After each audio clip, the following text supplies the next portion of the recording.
साथियों, जय Bhim. The Bahujan today इस चैनल में आप सभी लोगों का स्वागत है। मैं वीरू बडोले। आज की जो वीडियो है, आज मैं आपको बताना चाहता हूं कि माजी सामाजिक न्याय विकास मंत्री राजकुमार बडोले इतने फेमस क्यों है, क्यों हर पार्टी में उनका दबदबा है। क्योंकि आपको पता होगा कि जब उनको टिकट नहीं मिल रही थी, टिकट अजीत पवार गट को गई थी, उसके बावजूद भी लोगों से एक ही मैसेज आ रहा था कि कुछ भी हो जाए, अगर राजकुमार बडोले अगर निर्दलीय चुनाव में खड़े होते हैं, यानी कि निर्दलीय भी खड़े हो जाते हैं, तो भी वो जीत कर आएंगे। ये जो सोच है पूरे लोगों की सोच थी। इसका कारण यह है कि आपको पता होगा कि 2015 में वो चुनकर आए थे, अच्छे खासे वोटों से चुनकर आए थे, लगभग 40,000 सीट से चुनकर आए थे और वो मंत्री भी बने थे। बट मंत्री बनने के बाद जो काम समाज के भीतर आकर जो काम करना चाहिए, उस टाइप का कोई भी काम राजकुमार बडोले के माध्यम से नहीं हो रहा था। और ये बात जब जनता को समझने लगी, तब जनता ने सोचा कि अगर 2019 में भी अगर वही गलती हम करेंगे तो 10 साल ये जो क्षेत्र है 10 साल पीछे जाएगा। क्योंकि 2014 से 19 तक कुछ भी काम नहीं हुआ और कुछ भी काम नहीं होने की वजह से जनता ने सोचा कि इस बार हमको स्ट्रिक्ट रहना है, इस बार हमको सतर्क रहना है। और उसके बाद जो चंद्रिकापुरे जी है, मनोहर चंद्रिकापुरे जी है, उनको जनता ने जिता दिया। एक उम्मीद थी कि राजकुमार बडोले ने जो जनता के साथ किया तो वो नहीं होगा, कुछ अलग होगा, कुछ नया होगा और बहुत कुछ चेंजेस होगा, बहुत कुछ डेवलपमेंट होगा, कुछ रोजगार आएंगे, कुछ सरकारी जो स्कूलें हैं, विद्यालय है, वो क्रिएट हो जाएंगे। छोटे छोटे बच्चों के लिए, जो आपको पता होगा कि जब आप समाज में भी देख रहे होंगे कि जब छोटा बच्चा होता है, अगर उसका परिवार, अगर उसकी माँ बाप अगर कोई सर्विस में होगा, गवर्नमेंट जॉब में होगा, तो वो अपने बच्चों को प्राइवेट नर्सरी में एडमिशन देते हैं। बट जो गरीब जो होता है, गरीब फैमिली जो होती है, वो आंगनवाड़ी में अपने बच्चों को पढ़ाते हैं। उसके साथ साथ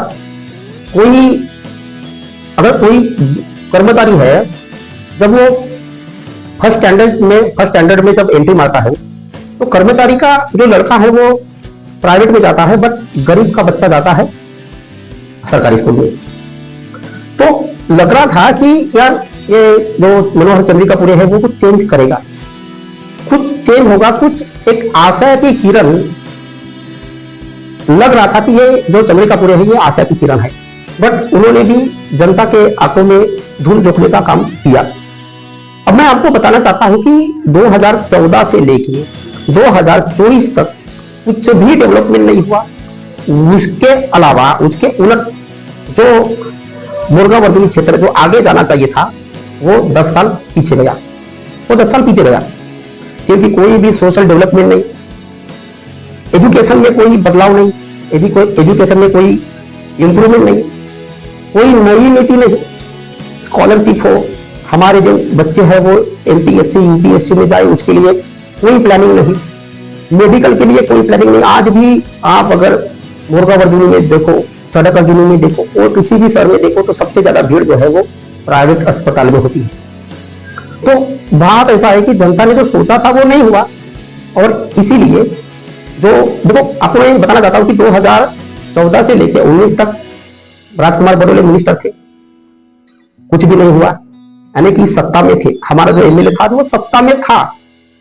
उसके बाद 2019 में महाविकास आघाड़ी का चीफ मिनिस्टर बना उद्धव ठाकरे, तो मनोहर चंद्रिकापुरे भी सत्ता में थे।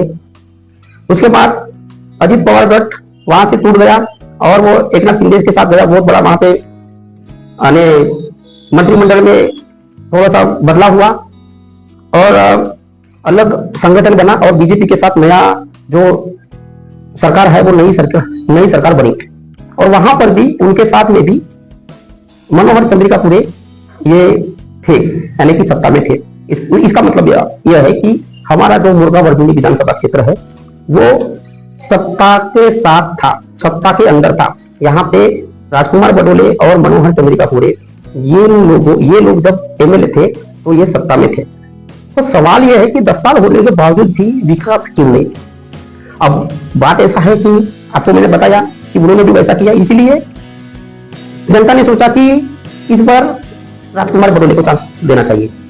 और पिछले 5 साल से यानी 2019 में राजकुमार बडोले की हार हुई, बहुत बड़ी मात्रा में हार हुई, क्योंकि लगभग 40,000 वोटों से जो जीते थे तो 40,000 माइनस होकर 700 समथिंग वोटों से वो हार गए। इतनी बड़ी हार से वो जो है वो राजकुमार बडोले हार गए। अब ये 5 साल के भीतर राजकुमार बडोले के माध्यम से जनता के जो साथ जो कांटेक्ट हुआ वो बहुत अच्छा हुआ और इसी कांटेक्ट के वजह से जो जनता के मन में जो झलक रहा था पिछले 2-2.5 साल से जो झलक रहा था कि आने वाले समय में, आने वाले चुनाव में 2024 के चुनाव में हम राजकुमार बडोले को समर्थन देंगे। और वहां से हुई राजकुमार बडोले के यानी अच्छे दिन शुरू हुए और काम इतना बढ़ता गया कि लोग जो है राजकुमार बडोले के घर में भी बहुत सारे लोग जाते थे काम के लिए, अपने निजी पर्सनल काम के लिए, चाहे वो शासकीय काम हो, कोई भी काम हो जो एमएलए करता है वो काम राजकुमार बडोले ने करना चालू किया था।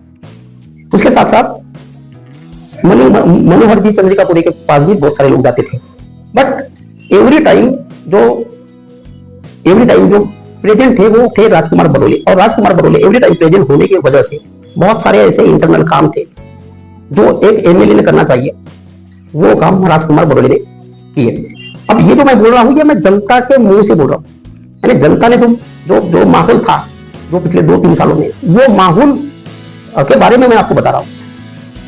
तो बात ऐसा है कि ये 2-3 साल में जो उन्होंने जो किया और इस वजह से जो क्रेडिट उन्होंने हासिल किया और इस क्रेडिट की वजह से राजकुमार बडोले की जो छवि है वो मुर्गा वर्जुनी विधानसभा क्षेत्र के अंदर बहुत ज्यादा बढ़ गई, यानी कि मनोहर चंद्रिकापुरे से 2 गुना 3 गुना बढ़ गई।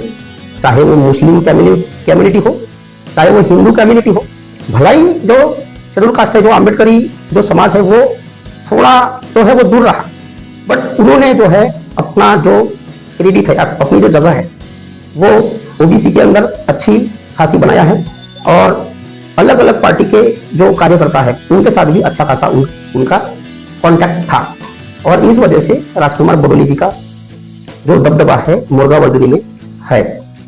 अजीत पवार गठ में गए हैं, बट अगर वो अजीत पवार गठ में ना भी जाते ना तो भी उनका जो पल्ला है वो भारी है और ये इस बात को कोई इग्नोर नहीं कर सकता।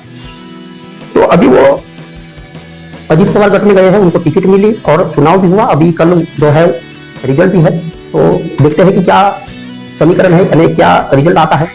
वैसे तो मैं पिछली वीडियो में मैंने बताया कि राजकुमार बडोले जी जो है वो 5,000 प्लस वोटों से चुनकर आएंगे। तो मैं तो कोई भी आशा नहीं करता कि कौन जीतना चाहिए, क्योंकि राजकुमार बडोले हो या ये दिलीप बंसोड़ है, वो भलाई वो शेड्यूल कास्ट से वो मेंबर ऑफ लेजिस्लेटिव असेंबली में जाते हैं, एमएलए बनते हैं, बट वो समाज के बारे में ये जो क्षेत्र है, ये जो आरक्षित क्षेत्र है, तो ये अनुसूचित जाति का है, बट अनुसूचित जाति के बारे में अच्छा कदम जो है अभी तक ना दिलीप बंसोड़ ने लिया है और ना राजकुमार बडोले के माध्यम से कोई कदम उठाया गया है। तो एक जनरल सीट जैसा माहौल जो है ये इस चुनाव में है, लगता ही नहीं कि ये आरक्षित सीट है। तो ये गलत साइन है, ये गलत साइन है और मैं आशा करता हूं कि अगर यहां से कोई भी चुन के आता है तो ये इस बार जो है समाज की तरफ देखे, क्योंकि ये शेड्यूल कास्ट के लिए ये रिजर्व सीट है। डॉक्टर बी आर अम्बेडकर ने ये हमको कॉन्स्टिट्यूशन में आरक्षित किया है और इस बदौलत आप लोग यहाँ पे चुनकर आ रहे हो। ये कोई कांग्रेस और बीजेपी के बाप की जहागीर नहीं है जो आप लोग चुनकर आ रहे हैं, ये डॉक्टर बी आर अम्बेडकर की देन है, ये डॉक्टर बी आर अम्बेडकर की देन है। ये कोई गांधी गोलवलकर हेडगेवार उनके बाप की कोई जागीर नहीं है जो उन्होंने ये हमको राइट दिया है। ये डॉक्टर बी आर अम्बेडकर ने राइट दिया है। और मैं समझता हूं, मैं आशा करता हूं कि इन दिलीप बंसोड़ हो या राजकुमार बडोले हो, इनमें से कोई भी अगर चुन के आता है तो मैं आशा करता हूं कि इस बार आप समाज की तरफ देखो, क्योंकि ये एक बहुत बड़ा चांस है हम सबके लिए। 15 साल तक आपने झांक कर भी नहीं देखा है हमारे तरफ, तो मैं चाहता हूं कि हमारा समाज आगे बढ़े। मैंने बताया आपको, एजुकेशन में होगा, वो हर सेक्टर में हमारा समाज आगे बढ़े। मैं चाहता हूं कि कुछ ना कुछ यहाँ पे फैक्ट्री लेके आइए। ये 2009 से अभी ये 15 साल हुआ है, एक भी फैक्ट्री नहीं लगी। तो ये बहुत दुखद बात है, ये गलत बात है, गलत साइन है। ये कोई ना कोई छोटा मोटा कारोबार जो है यहाँ पे बनना बहुत जरूरी है। मुर्गा वर्धुनी सेक्टर, वहां पे भी दो तीन फैक्ट्री लगना बहुत जरूरी है। उसके साथ साथ सड़क अर्जुनी जो साइड है यहाँ पर भी 2-3 फैक्ट्री लगना जरूरी है। उसके साथ साथ जो है गोरेगांव का तरफ जो है वहां पर भी 2-3 फैक्ट्री लगना जरूरी है। और अगर ऐसा होता है तो मैं समझ जाऊंगा कि इस बार जो है कुछ अच्छा हुआ है। क्योंकि तो ये पुल बनाना, ये नाली बनाना, ये सभा मंडप बनाना या कोई ये ऐसे कंस्ट्रक्शन का काम करना, ये बोले तो एमएलए एमपी का काम नहीं है या मिनिस्टर का काम नहीं है। ये तो जिला परिषद करती है, ये ग्राम पंचायत के माध्यम से भी होता है, ये पंचायत समिति के माध्यम से होता है। तो मैं जो है ये रिक्वेस्ट कर रहा हूं, चाहे कोई भी चुन कर आए, बट मैं चाहता हूं कि कुछ डेवलपमेंट हो। अगर ऐसा होता है तो हम सभी लोग, क्योंकि देखो आप जो कुछ भी डेवलपमेंट लेकर आएंगे इसका बेनिफिट हमारे आम्बेडकरी लोगों को ही नहीं होगा, बल्कि हमारे जो भाई है, हमारे जो बड़े भाई है ओबीसी, उनको भी होगा ना, उनको भी जॉब मिलेगा। एसटी शेड्यूल्ड ट्राइब उनको भी जॉब मिलेगा, तो सबको जॉब मिलेगा। मैं जो बोल रहा हूँ ये सबके लिए है। अगर आप कोई अच्छा स्कूल भी बनाते हैं एकदम 0 स्टैंडर्ड से, यानी 2 साल का बच्चा, 3 साल का बच्चा, 4 साल का बच्चा भी वहां पे पढ़ने में जाए ना, अगर वो गवर्नमेंट से होता है तो ये इसका बेनिफिट सबको होगा, not only Ambedkarite peoples. उसके साथ साथ अगर आप कुछ अच्छा अस्पताल लेके आते हैं जहां पे एम्स जैसा फैसिलिटी हो, तो इसका बेनिफिट तो सबको होगा। इसके साथ साथ अगर आप कुछ आइडिया है या कुछ पॉलिटेक्निक्स या कुछ इंजीनियरिंग कॉलेज जो है यहाँ पे एनआईटी के बरोबर का इंजीनियर का कॉलेज अगर यहाँ पे लेके आते हो तो हमारे किस्मत खुल जाएंगे, हमारे बच्चों की किस्मत खुल जाएगी।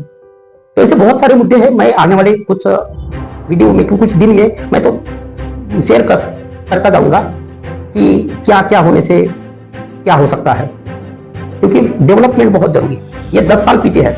अब आप लोगों के ऊपर निर्भर करता है कि इस 5 साल में आप हमारे जो मुर्गा वर्धुनी क्षेत्र है, इस मुर्गा वर्धुनी क्षेत्र को इंडिया के अंदर कितना बड़ा रोल मॉडल बनाते हैं। मैं चाहता हूं कि पूरा भारत में हमारे मुर्गा वर्धुनी क्षेत्र का नाम हो, पूरे भारत में मुर्गा वर्धुनी क्षेत्र का नाम हो। और मैं बताना आप सभी लोगों से मेरा रिक्वेस्ट है कि मेरा जो यूट्यूब चैनल है, इस मेरे यूट्यूब चैनल को सब्सक्राइब कीजिए और अपने दोस्तों को शेयर कीजिए। धन्यवाद।